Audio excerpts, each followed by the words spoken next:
MHT CET में भी अच्छे परसेंटाइल आने के बाद बहुत सारे बच्चों के मन में यह सवाल रहता है कि प्राइवेट कॉलेजेस की फीस बहुत ज्यादा है, क्या ऐसे कोई स्कॉलरशिप्स के ऑप्शन है जिस स्कॉलरशिप को प्रॉपर्ली सिस्टमैटिकली अवेल करके मैं मेरे फैमिली के ऊपर का फाइनेंशियल बर्डन थोड़ा सा कम कर सकूं? अगर आपके भी मन में यही सवाल है तो मैं Govind sir, your Thalapathy of mathematics, अपने Vedantu Maharashtra MHT CET and boards इस चैनल के ऊपर दिल से स्वागत करता हूं। और एमएचटी सीईटी के बाद जैसे ही आप कैप राउंड्स में अपने आप को रजिस्टर करोगे, उसके बाद से शुरू होता है असली गेम, जहां पे बहुत सारे गवर्नमेंट के स्कीम्स को अप्लाई करके आप अपने फैमिली के ऊपर का फाइनेंशियल बर्डन रिड्यूस कर सकते हो। तो कौन से है वो सारे स्कॉलरशिप्स इस वीडियो में आज हम डिस्कस करने वाले हैं। तो जैसा कि आप देख सकते हो गाइस, यहां पे मैंने दो अलग अलग स्कीम्स आपके लिए शेयर करने का कोशिश किया है। पहला है महाराष्ट्र स्टेट के लिए और दूसरा है जो स्कॉलरशिप्स मिलते हैं सेंट्रल गवर्नमेंट के थ्रू। जैसे आप देख सकते हो एआईसीटीई की प्रगति योजना है, तो बहुत सारे ऐसे स्कॉलरशिप्स है जिसका आप यहां पे फायदा उठा सकते हो। अगर आप देखोगे महाराष्ट्र के हर एक कैटेगरी के लिए ये स्कॉलरशिप अवेलेबल है। अगर आप ओपन कैटेगरी से आते हो तो उसके लिए भी अगर अच्छे मार्क्स आते हैं तो बहुत सारी स्कॉलरशिप्स अवेलेबल है। तो कौन से है वो स्कॉलरशिप्स, चलो क्रैक कर लेते हैं। पहला यहां पे आप देख सकते हो TFWS मतलब tuition fee waiver scheme. It is applicable for all categories. But अगर आप इसके बारे में बात करोगे तो भले आप कौन सी भी कैटेगरी से बिलोंग करते हो, आपका एमएचटी सीईटी का परसेंटाइल ओपन कैटेगरी की तरह ही ट्रीट किया जाएगा। लेकिन इसके थ्रू जब आप कैप में अप्लाई कर रहे हो, कैप प्रोसेस का रजिस्ट्रेशन कर रहे हो, कॉलेज को सिलेक्ट करते वक्त आपको TFWS के लिए मैन्युअली टिक करना होता है, तभी जाके आप एलिजिबल होंगे। एंड वेरी इंपॉर्टेंटली, अगर आपके फैमिली का इनकम 8 लाख से कम है तो आप इसके लिए जरूर अप्लाई कर सकते हो। उसके बाद अगर आप TFWS के लिए अप्लाई करते हो और आपको 100% ट्यूशन फी में ऑफ मिलता है, ट्यूशन फी में जो डेवलपमेंट फी होगी, एग्जाम फी होगी, पे करने पड़ते हैं, 100% ऑफ मिलता है ट्यूशन फी में। लेकिन आपको यह भी बताना चाहता हूं, आप चेक कर सकते हो कैप राउंड का जब आपका एनरोलमेंट होगा उसी टाइम पे आपको टिक करना है। एंड इसको अप्लाई करने के बाद एक बार आपको ये स्कीम के लिए अगर आप एलिजिबल हो जाते हो तो महाराष्ट्र स्टेट के दूसरे किसी भी पॉलिसी के लिए, स्कॉलरशिप के लिए आप एलिजिबल नहीं होंगे। एंड एक बार आपने इसके लिए अप्लाई किया तो इसके बाद आप कोई कॉलेज, जो कॉलेज आपको मिला है वो कॉलेज या ब्रांच फ्यूचर में चेंज नहीं कर सकते। मतलब चलो मैंने एडमिशन लिया फर्स्ट ईयर में इलेक्ट्रिकल इंजीनियरिंग, सेकंड ईयर में अभी मैं शिफ्ट करना चाहता हूं कंप्यूटर इंजीनियरिंग को, तो ऐसा नहीं हो सकता है। बट ये भी बहुत ज्यादा इंपॉर्टेंट स्कॉलरशिप है जहां से आपका फाइनेंशियल बर्डन, अगर हम ट्यूशन फी के बारे में बात करेंगे करेक्ट, तब भी बहुत कम हो सकता है। पहला है TFWS। दूसरा, अगर आप कहां से ये इंफॉर्मेशन लिए उसका सोर्स भी मैंने यहां पे मेंशन किया है। SC ST OBC and VJNT के स्टूडेंट्स के लिए ये पॉलिसी हमारे सामने अवेलेबल है। तो अगर हम SC ST के बारे में बात करें तो आपका फैमिली का इनकम जो है 2.5 लाख से कम होना चाहिए। अगर 2.5 लाख से ज्यादा है लेकिन 4.5 लाख से कम है तो उस केस में आप फ्री शिप के लिए एलिजिबल होंगे। राइट, आप चेक कर सकते हो गवर्नमेंट एडेड कॉलेज में अगर आपको एडमिशन मिलता है तो चेक करना 100% ऑफ मिलेगा आपको ट्यूशन फी में। अगर हम बात करेंगे प्राइवेट कॉलेजेस के थ्रू अगर आप एडमिशन लेते हो तो उस केस में आपको 50% ऑफ मिलेगा ट्यूशन फी में। गवर्नमेंट में 100% ऑफ मिलेगा और प्राइवेट कॉलेज में आपको 50% ऑफ मिलेगा। करेक्ट, कौन से पोर्टल से आप अप्लाई कर सकते हो वो भी मैंने यहां पे मेंशन किया है। उसके बाद अगर आप ओबीसी, VJNT या फिर SBC कैटेगरी से आते हो तब भी हमारे लिए यहां पे स्कॉलरशिप अवेलेबल है। वो क्या है, उसके लिए आपके फैमिली का जो इनकम है, अगर आप ओबीसी कैटेगरी में आते हो 1.5 लाख से कम होना चाहिए। अगर 1.5 लाख से 8 लाख के बीच में अगर आपके फैमिली का इनकम है तो उस केस में आपको फ्री शिप मिलेगा। 1.5 लाख से कम है तो स्कॉलरशिप मिलेगा, 1.5 लाख से लेकर 8 लाख तक का है तब भी आप फ्री शिप के लिए एलिजिबल हो सकते हो। उसके बाद प्राइवेट कॉलेजेस में अगर आप एडमिशन लेते हो तो 50% ऑफ मिलेगा ट्यूशन फी में। एंड अगर आप चेक कर सकते हो VJNT या SBC कैटेगरी से आप आते हो तो 100% ट्यूशन फी आपको ऑफ हो सकता है। ओबीसी कैटेगरी के लिए 50% है, VJNT या SBC कैटेगरी के लिए हो तो आपको 100% ऑफ मिलेगा ट्यूशन फी में। तो ये सारी चीजें आपको मालूम होनी चाहिए, तभी जाके आपके पेरेंट्स के पैसे यहां पे सेव होने वाले हैं। और in living in this digital world ये बच्चों का रिस्पॉन्सिबिलिटी है कि बच्चों ने पेरेंट्स को इसके बारे में बोलना है। बहुत सारे पेरेंट्स ऐसे होते हैं जिनको ये इंफॉर्मेशन नहीं होती है, लेकिन बच्चे 24 घंटा डिजिटल वर्ल्ड में जी रहे हैं, तो ये उनका काम है इसको रिसर्च करना। और अगर हम ये सारा क्राइटेरिया फुलफिल करते हैं तो हम भी इसको बेनिफिट के तौर पे ले सकते हैं। 5वें नंबर पे जो आता है वो आता है EBC कैटेगरी। अभी EBC क्या होता है, OBC सुना है सर, ये EBC क्या होता है, तो मैं आपको बताना चाहता हूं इकोनॉमिकली बैकवर्ड क्लास। अगर आप ओपन या जनरल कैटेगरी से हो लेकिन आपका फाइनेंशियल कंडीशन अभी भी वीक है तो ऋषि छत्रपति शाहू महाराज के ये स्कॉलरशिप के लिए आप खुद को एलिजिबल कर सकते हो, प्रोवाइडेड अगर आपका इनकम कम है। और टू बी स्पेसिफिक अगर मैं बात करूं 8 लाख से कम आपके फैमिली का इनकम है तो आप इसके लिए एलिजिबल हो सकते हो। तो कहां से आपको ये मिलेगा, तो आप चेक कर सकते हो, ये गवर्नमेंट की वेबसाइट के ऊपर जाके आपको अप्लाई करना पड़ेगा। चेक करना प्राइवेट कॉलेज में अगर आप इसके थ्रू एडमिशन लेते हो तो 50% ऑफ मिलेगा। चेक करना ट्यूशन फी में जो बाद में जाके रीइंबर्स होगी। पहले आपको पे करना पड़ेगा, लेकिन आपके अकाउंट में ये वापस से रीइंबर्स की जाएगी। अगर गवर्नमेंट कॉलेज में आप एडमिशन लेते हो तो 100% आपको ट्यूशन फी में ऑफ मिलेगा। एंड इन्हीं सारे स्टूडेंट्स के लिए एक हॉस्टल की भी योजना है, जहां से आप हॉस्टल का फीस यहां पे रिड्यूस कर सकते हो। वो क्या है वो भी मैं आपके साथ शेयर करूंगा।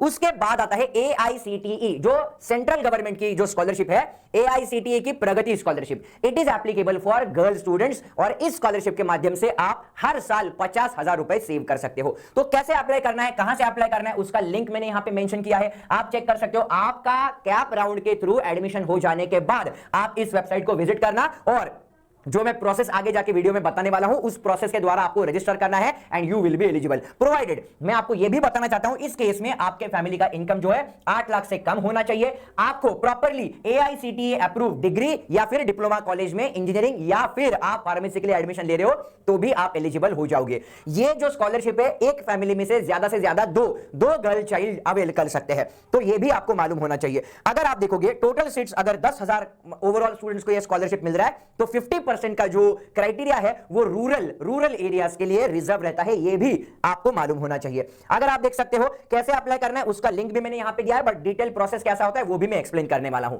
इसके बाद आता है AICTE की सक्षम योजना, जो जनरली PWD स्टूडेंट्स के लिए होता है, मतलब पर्सन विद डिसेबिलिटीज। इस केस में आप देख सकते हो, इसी वेबसाइट के ऊपर आपको जाना पड़ेगा, और ये भी आप आपके कॉलेज में एडमिशन हो जाने के बाद अप्लाई कर सकते हो। लेकिन उसके लिए कंडीशन है कि 40% और उससे ज्यादा डिसेबिलिटी कंसिडर की जाएगी, और आपको वेरी इंपॉर्टेंटली डिसेबिलिटी का जो सर्टिफिकेट है ये कॉम्पिटेंट अथॉरिटी से ही होना चाहिए। जैसे आप देख सकते हो, वापस से फैमिली का इनकम 8 लाख से कम होना चाहिए। अगर आप इसके थ्रू खुद को रजिस्टर करते हो तो 50,000 पर ईयर का आप भी यहां पे बेनिफिट ले सकते हो। और यहां आप चेक करोगे, जो कुछ भी degree, diploma, pharmacy, architecture colleges के लिए आप एडमिशन ले रहे हो थ्रू कैप राउंड, आप इसके लिए एलिजिबल हो सकते हो। तो मेक श्योर आप इस भी योजना के बारे में जरूर थोड़ा और रिसर्च करो, और इसके बारे में अगर आप एलिजिबल हो तो खुद को जरूर एनरोल करो। इसके बाद आता है सेंट्रल सेक्टर स्कॉलरशिप, मतलब मेरिट बेस्ड स्टूडेंट, जिन बच्चों ने बहुत अच्छा परफॉर्म किया है अपने मार्क्स में, उनके लिए भी ये स्कॉलरशिप अवेलेबल है, चाहे आप ओपन कैटेगरी से हो। लेकिन आप चेक कर सकते हो, इस केस में अगर आपके फैमिली का इनकम 4.5 लाख से कम है तो ही आप इसके लिए एलिजिबल हो जा सकते हो। एंड वेरी इंपॉर्टेंटली, इसके लिए आपकी जो क्लास 12 के परसेंटेज है, आप चेक कर सकते हो, रफली 80% से ज्यादा आपको टोटल सब्जेक्ट में मार्क आने चाहिए। अगर आपका क्लास 12 का परसेंटेज 80% से ज्यादा है, फैमिली का इनकम 4.5 लाख से कम है, तो आपको 12,000 पर ईयर इतना स्कॉलरशिप मिल सकता है ग्रेजुएशन के पहले 3 साल तक। चौथे साल में आपको 20,000 रुपए मिलेगा। एंड ये जो स्कॉलरशिप है, जो स्टूडेंट्स पोस्ट ग्रेजुएशन कर रहे हैं उनके लिए भी ये रहेगा, ये भी आपको मालूम होना चाहिए। मतलब ओपन कैटेगरी से बिलोंग करते हो लेकिन आप मेरिट बेस्ड स्टूडेंट हो, तो गवर्नमेंट ने आपका भी प्रॉपर यहां पे ख्याल रखने का कोशिश किया है। अगर स्कॉलरशिप के बारे में बात करेंगे, 82,000 पर ईयर एंड 50% रिजर्व रहता है इस केस में गर्ल स्टूडेंट्स के लिए, करेक्ट। एंड वेरी इंपॉर्टेंटली, अगर आप फुल टाइम कोर्स के लिए रजिस्टर किए हो तो ही आपको स्कॉलरशिप मिलेगा। अगर आप डिस्टेंस प्रोग्राम कर रहे हो, या फिर अगर आप इसके साथ साथ गवर्नमेंट का कोई दूसरा स्कॉलरशिप अप्लाई करने का कोशिश कर रहे हो, तो उस केस में आप एलिजिबल नहीं होंगे। तो एक साथ दो जगह पे हाथ रखना कभी कभी हानिकारक हो सकता है। उसके बाद आप चेक कर सकते हो पंजाब राव देशमुख हॉस्टल अलाउंस योजना। तो मैंने बोला आपको कि अगर आप अपने फैमिली से दूर रह रहे हो, किसी हॉस्टल या पीजी में रह रहे हो, तब भी आप खुद को इन पर्टिकुलर स्कीम्स के थ्रू बेनिफिट करवा सकते हो। तो आप देख सकते हो, ओबीसी मतलब open category, economically backward class, जिनका इनकम 4.5 लाख से कम है, ओबीसी, वीजेएनटी, एसबीसी स्टूडेंट्स के लिए, और जो स्टूडेंट्स महाराष्ट्र में, ऑब्वियसली उनके पास डोमिसाइल सर्टिफिकेट होता है, वो तो मैंडेटरी रहता ही है, तो ये सर्टिफिकेट आपके पास होना चाहिए। आपने जो कुछ भी मंथली अलाउंस उस हॉस्टल को या पीजी को पे किया है, उसका आपके पास प्रॉपर प्रूफ होना चाहिए। आप चेक कर सकते हो, जैसे अगर आप मेट्रो सिटी में रह रहे हो, जैसे मुंबई, पुणे, बैंगलोर ऐसे एरिया में रह रहे हो, तो वहां पे आपको अलग भत्ता मिलेगा। अगर आप रूरल एरिया में रह रहे हो तो थोड़ा सा कम भत्ता उस हिसाब से आपको मिल सकता है। आप चेक कर सकते हो, स्टूडेंट्स इन गवर्नमेंट हॉस्टल अगर रहो, तो जो स्टूडेंट्स यहां पे गवर्नमेंट हॉस्टल में रह रहे हैं उनको 1/3 ऑफ द अमाउंट मिलता है। एंड जो स्टूडेंट्स प्राइवेट हॉस्टल में रहते हैं या पीजी में रहते हैं, तो उनको रेंट एग्रीमेंट वहां पे एज अ प्रूफ सबमिट करना पड़ता है, तो उनको भी यहां पे बहुत अच्छे तरीके से बेनिफिट मिलता है। कौन से पोर्टल से अप्लाई करना है वो लिंक एंड कैसे अप्लाई करना है वो भी मैंने यहां पे मेंशन किया है। उसके बाद आता है माइनॉरिटी पोस्ट मैट्रिक स्कॉलरशिप, मतलब अगर आप यहां पे मुस्लिम या फिर क्रिश्चियन या फिर सिख या बुद्धिस्ट या जैन इन अलग अलग कैटेगरी से बिलोंग करते हो, तब भी आपके फैमिली का इनकम, अगर आपको भी इस स्कॉलरशिप का फायदा हो सकता है। कहां फायदा हो सकता है? ट्यूशन फी में मिल सकता है, एग्जाम फीस में मिल सकता है। तो बहुत सारे ऐसे स्कॉलरशिप्स है जहां पे हर एक बच्चा कहीं ना कहीं अपने आप को फिट जरूर कर सकता है। एक्चुअली कौन सी ऐसी केस है जिस केस में मुझे स्कॉलरशिप नहीं मिलेगी, ये भी मालूम होना चाहिए। तो सबसे पहले आपका रिस्पेक्टिव कोर्स में जो एडमिशन होगा वो कैप राउंड से ही होना चाहिए। दूसरा, आपको एवरी सेमेस्टर 75% अटेंडेंस मेंटेन करना पड़ेगा। तीसरा, आपका इनकम सर्टिफिकेट जो हर साल आपको अपडेट करवाना है, वेरी वेरी इंपॉर्टेंट। एंड यहां पे चेक कर सकते हो तहसीलदार विद डिजिटल सिग्नेचर, जो ऑब्वियसली रहता ही है। उसके बाद जैसे मैंने बोला, ये इनकम सर्टिफिकेट आपको हर साल रिन्यू करना है, ये ऑटोमेटिक रिन्यू नहीं होता, आपको हर साल इसको रिन्यू करवाना पड़ेगा। एंड अगर आप डीम्ड यूनिवर्सिटी में एडमिशन लेते हो या मैनेजमेंट कोटा के थ्रू एडमिशन लेते हो, तो इनमें से किसी भी स्कॉलरशिप के लिए आप एलिजिबल नहीं हो सकते, यह भी मालूम होना चाहिए। तो एग्जैक्टली कौन से डॉक्यूमेंट चाहिए, करेक्ट, उनका लिस्ट मैंने आपके सामने शेयर करने का कोशिश किया, जो आपको इसमें से किसी भी स्कॉलरशिप के लिए अप्लाई कर रहे हो तो ऑलमोस्ट कॉमन डॉक्यूमेंट्स है। सबसे पहले आधार कार्ड, जो लिंक होना चाहिए आपके पैन कार्ड से एंड बैंक अकाउंट से। उसके बाद डोमिसाइल सर्टिफिकेट, महाराष्ट्र के स्टूडेंट्स के लिए कंपलसरी डॉक्यूमेंट रहेगा। कास्ट सर्टिफिकेट, अगर आप किसी भी रिजर्व कैटेगरी में से आते हो। नॉन क्रीमी लेयर आपको लगेगा अगर आप ओबीसी, वीजेएनटी या एसबीसी कैटेगरी से आते हो। इनकम सर्टिफिकेट जो हर साल आपको यहां पे अपडेट करवाना पड़ेगा, इस साल के लिए आपको 26-27 का इनकम सर्टिफिकेट लगेगा। ईडब्ल्यूएस सर्टिफिकेट आप चेक कर सकते हो, ओपन कैटेगरी के लिए चाहिए। क्लास 12 का मार्कशीट, आपने जो कैप प्रोसेस के लिए अप्लाई करने वाले हो फ्यूचर में, उसके सारे डॉक्यूमेंट्स एंड जिस कॉलेज में आपको एडमिशन मिला है उस कॉलेज का अलॉटमेंट लेटर एंड आपको बैंक अकाउंट की फर्स्ट पेज की पासबुक की कॉपी यहां पे लगने वाली है। तो एग्जैक्टली कौन से ऐसे दो वेबसाइट्स है, मैं वापस से आपके सामने शेयर कर रहा हूं। महाराष्ट्र स्टेट के लिए अगर हम अप्लाई करेंगे तो स्कॉलरशिप्स के लिए ये वाली आपकी गवर्नमेंट की वेबसाइट मालूम होनी चाहिए। अगर आप सेंट्रल गवर्नमेंट के लिए अप्लाई कर रहे हो तो ये वाली वेबसाइट है। डीटी महाराष्ट्र की वेबसाइट तो सबको मालूम है, जिसके थ्रू कैप का प्रोसेस सारा कंडक्ट होने वाला है। एंड डीटी का हेल्पलाइन नंबर भी मैंने यहां पे शेयर किया है। कैप राउंड में अगर आपको कुछ भी दिक्कत आती है, आप इस टोल फ्री नंबर के ऊपर कॉल करके इनके साथ बात कर सकते हो और आपके क्वेरीज को रिजॉल्व कर सकते हो। तो ये जो कुछ भी मैंने आपके साथ शेयर किया, उनका एक ग्लिम्स यहां पे मैंने मेंशन करने का कोशिश किया है। तो अगर आप टीएफडब्ल्यूएस के लिए अप्लाई करते हो, एप्लीकेबल है। फैमिली का इनकम 8 लाख से कम चाहिए एंड आपको यहां पे 100% ऑफ मिलता है ट्यूशन फी में। दूसरा, जैसे आप देख सकते हो, एससी कैटेगरी से हो, एसटी कैटेगरी से हो, ओबीसी कैटेगरी से हो, स्कीम के लिए स्कॉलरशिप अवेलेबल है। उस कैटेगरी के लिए आपके फैमिली का इनकम कितना होना चाहिए और आपको कौन सा बेनिफिट मिलेगा, ये मैंने यहां पे मेंशन किया है। अगर आपको स्क्रीनशॉट लेना है तो you can take a screenshot of this so that इस पूरे वीडियो का कंक्लूजन आपको इसी पर्टिकुलर स्लाइड में मिले, राइट। तो सबसे पहले बात करते हैं महाराष्ट्र का जो पोर्टल है वहां पे खुद को कैसे रजिस्टर करना है। आपके साथ शेयर किया है, उस लिंक के ऊपर आपको जाना है, आपको पोस्ट मैट्रिक स्कॉलरशिप के ऊपर क्लिक करना है एंड न्यू एप्लीकेंट करके खुद को रजिस्टर करना पड़ेगा।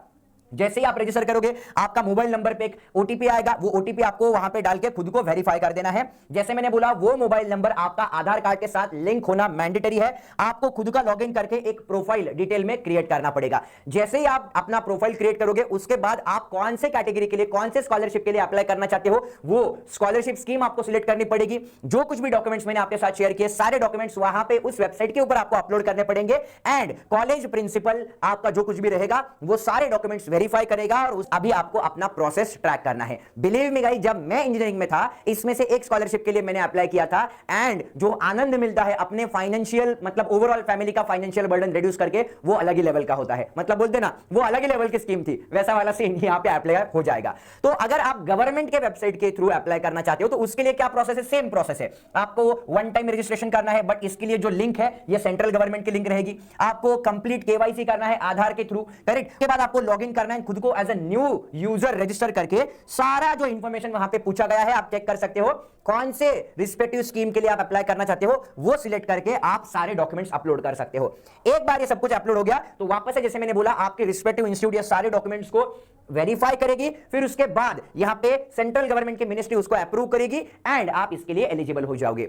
अगर मैं सिर्फ वापस से बोल रहा हूं, टीएफडब्ल्यूएस, इसको भूलना नहीं। अगर आप इसके लिए अप्लाई करना चाहते हो तो कैप राउंड के टाइम कॉलेज भरते वक्त ही आप अप्लाई कर सकते हो। इसके बाद एक बार आपको कॉलेज मिला और उसके बाद अगर आप चाहते हो कि टीएफडब्ल्यूएस के लिए अप्लाई करें तो आपको उस टाइम पे एंटरटेन नहीं किया जाएगा। तो बस कैप राउंड के टाइम पे ही अगर आप टीएफडब्ल्यूएस के लिए अप्लाई करना चाहते हो तो कर सकते हो। ये वीडियो अपने सारे दोस्तों में शेयर करो और गवर्नमेंट के इन स्कीम्स का फायदा लेने का जरूर कोशिश करो। मुझे कमेंट बॉक्स में जरूर बताओ कि इसमें से सबसे बेस्ट स्कॉलरशिप आपको कौन सा लगा और आप कौन सी स्कीम के बारे में रिसर्च करने वाले हो। This is your Thalapathy of mathematics, Govind sir, signing off. Love you all guys, bye bye for now.